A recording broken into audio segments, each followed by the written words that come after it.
নামঘৰৰ সংখ্যা বৃদ্ধিয়ে সেই গাঁওখনৰ মানুহৰ মানসিকতাৰ উত্তৰণ ঘটাইছে বুলি মই বিশ্বাস নকৰোঁ।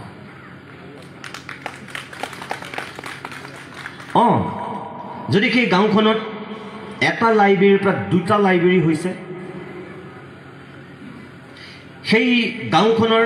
চৰকাৰী অনুদান নোপোৱাকৈ যদি স্কুলখন গাঁৱৰ মানুহখিনি লাগি ভাগি টিপ টপকৈ বনাই দিছে, তেতিয়াহ'লে মই ক'ম যে গাঁওখনৰ মানুহৰ সঁচাকৈ উন্নতি হৈছে, মানসিকতাৰ পৰিৱৰ্তন হৈছে আৰু তেওঁলোক সঁচাকৈ এতিয়া বিশ্বমুখী নাগৰিক।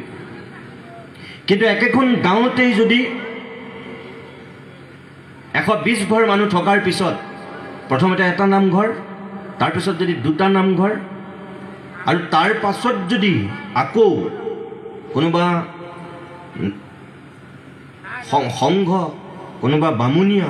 এনেকুৱা ভাগত যদি আকৌ